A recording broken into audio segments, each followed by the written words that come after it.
Happy Monday, everyone. This is Martha with Nature Niche. It's been a while since I've done a bird species focus post, and I've so been enjoying my ruby-throated hummingbirds lately that I thought I'd focus on that species this week. The flashes of brilliant jewel colors are certainly a welcome sight here in Michigan during the spring through early fall months, and the ruby-throated hummingbird is eastern North America's only breeding hummingbird species. And it occupies the largest breeding range of any of the North American hummingbirds. So that's what you're seeing if you're seeing hummingbirds this summer.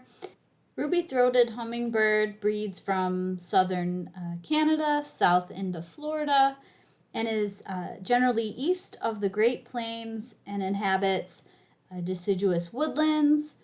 It'll also get into some of the Canadian prairies. And these habitats include old fields, forest edges, meadows, orchards, stream borders, and river floodplains, and also urban and suburban backyards that have trees and shrubs with good floral resources. Some folks can have, buzzing clouds and swarms of hummingbirds, especially if you live near a river or a stream or are not too far from lakeshore habitats. While others, including myself, where we're more interior or a more urban or suburban location, you may only see a few each year. I generally have a male and a female and some fledglings later in the summer. But they're still so special to have around. This post, I'd like to focus on this species' ecology and life history, but you can certainly check out Mondays with Martha number 51 for tips and a lot of detail about how best to attract them to your own yard, and number 68 about when to take feeders down in the fall, as well as Monday with Martha number 196, where I go into detail about great native plants you can have in your landscapes for supporting this hummingbird species.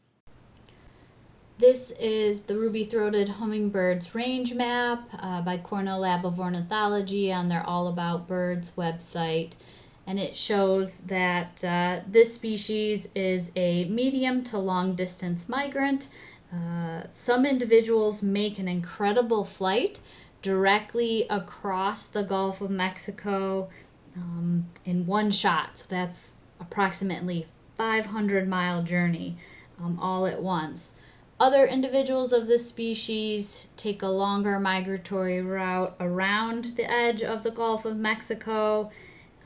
And some individuals remain at the tip of Florida or along the Gulf Coast or southern Atlantic coast for the winter. Usually the birds that do that are ones that have spent their summer breeding time in the northern part of the range, and these are usually not birds that stick around all year. Some birds have been documented to travel from Canada all the way down to Costa Rica, and I just think that their ability to take such long journeys given their small size, it's just incredible to me. And they migrate during the day, not typical for a lot of migratory birds, but during the day where they can see floral resources and stop and refuel. And I guess they're very adept at using tailwinds to help save energy. During migration, their hearts beat up to 1,260 times per minute, and their wings have to flap 15 to 80 times per second. So to support that really high level of energy, they need to be able to gain 25 to 40% of their body weight prior to migration. The males tend to arrive first in Michigan in early April to early May. They have been recorded as early as mid-March here in Michigan. and they leave sometimes by early August, while the females and fledglings can linger into October or November, rarely as late as early to mid-December. As far as food goes, ruby-throated hummingbirds feed primarily on the nectar of red and orange tubular-shaped flowers, although they do have good color vision and can see into the ultraviolet spectrum. And they use other nectar-rich tubular-shaped flowers as well, regardless of the color that we see. Some favorite native North American species include trumpet creeper, our native honeysuckles, cardinal flower, jewelweed, bee balm in the genus Monarda, penstemon, also known as beard tongue or false foxglove, and obedient plant. They are precise flyers and they have a great ability to be able to fly at full speed, zipping around, and then stopping in an instant to hang in one place mid-air, beating their wings about 53 times per second. And they have minute control and can adjust their hovering position up, down, sideways, and backwards. Hummingbirds are also known to visit nectar feeders. That's a great way to attract them and support them. But they also drink tree sap. And with their precision flights, they can consume insects by catching them in midair. And they will pull insects out of spider webs as well. And they eat things like mosquitoes and gnats, fruit flies, small bees, and spiders. They can also pick at caterpillars and aphids from leaves and insects that are attracted to the sap wells that sapsuckers and other woodpeckers might create, or sap leaping from tree injury. Both sexes will dart in between food resources with straight, fast flights, and then perch on small twigs. They'll use hummingbird swings, as we saw earlier, fences, and other lookout points, and swing their heads back and forth, looking for food resources. The males are notorious for aggressively defending their floral and feeder resources, which can lead to spectacular squabbles and chases. So you can minimize this in part by planting good nectar producing native plants and spreading those across your landscapes, and hanging multiple smaller feeders around your yard out of sight of one another. As far as identification goes, these are tiny birds with a long bill and long wings relative to their body size. The males are well known for their bright red throat, and that can look black or dark red, and then it'll light up when you view it from the correct angle. Males have a black mask and a green crown with a green body above, becoming dusky gray and then white below. Females are a golden green color above and lack the ruby throat feathers, and they're mostly white below, and juveniles look fairly similar to females.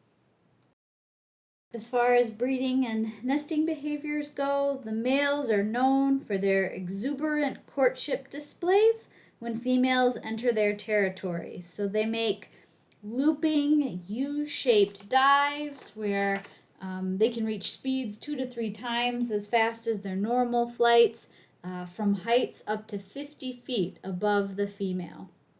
They may shift to a side-to-side pattern, facing her if the female perches. Males will position themselves to use the light and maneuver his red patch of specialized throat feathers known as the gorget, to give the females the most impressive flashes of color. And it's usually at the bottom of the U, or as they're shifting side to side in front of her. Pairs stay together only long enough for courtship and mating. It's sometimes just days to weeks, and then the male is off to live on his own, and can start. Selects the nest site and is responsible for construction, incubation, and feeding of the young. Nests are built on slender, often descending branches in deciduous trees like oaks, maples, hornbeam, birch, poplar, and hackberry. Sometimes they're built in pines as well. And they're usually out at the branch tips about 10 to 40 feet above the ground. Very rarely they'll use human structures like loops of chain, wire, Christmas light strands, and extension cords. So here's a picture of a nest. This is from the Cornell Lab of Ornithology's ruby-throated hummingbird photo gallery. And in general, nests are about 2 inches across and 1 inch deep.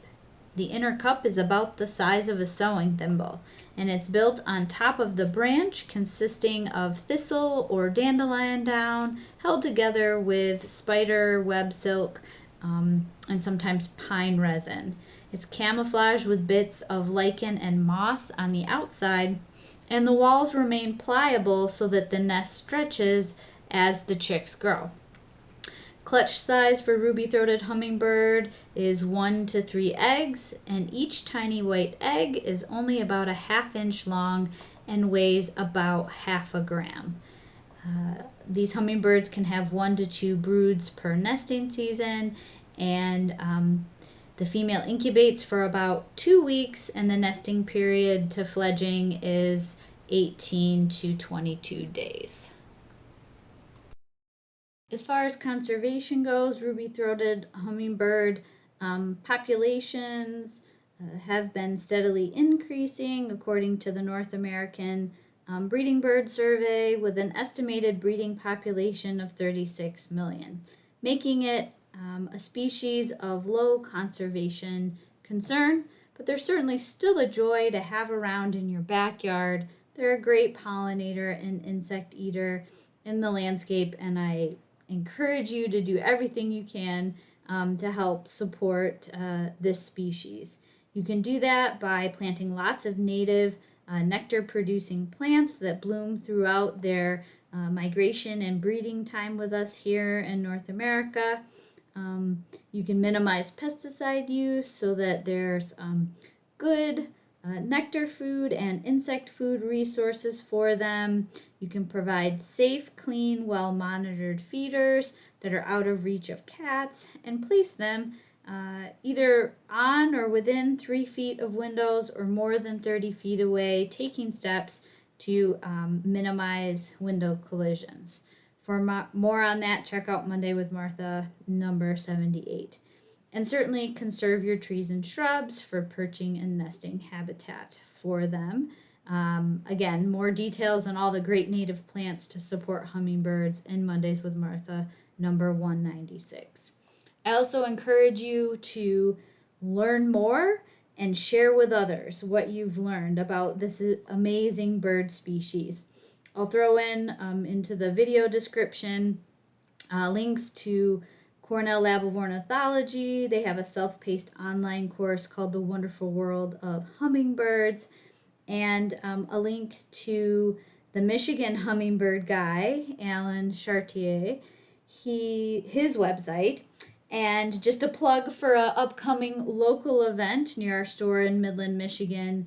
The Chippewa Nature Center has a Hanging Out with Hummingbirds event coming this Saturday, July 20th, 2024, and that's 8:30 to 11:30 in the morning.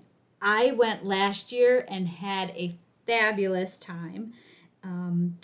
So Alan will talk about hummingbirds of the Great Lakes. He does about a 1 hour indoor program, discusses his 20 plus years of experience with banding efforts with ruby-throated hummingbird in Michigan, and then there's an outdoor banding experience, and you can see him trapping, and he'll bring them inside, and you actually get to watch the banding procedure be really close. I got to hear a hummingbird heartbeat, which was so awesome. And it's just a really rare experience to be up close with these amazing little birds. I hope you've enjoyed this account of ruby-throated hummingbird and get to enjoy them in your own landscape for years to come. Take care and have a good week.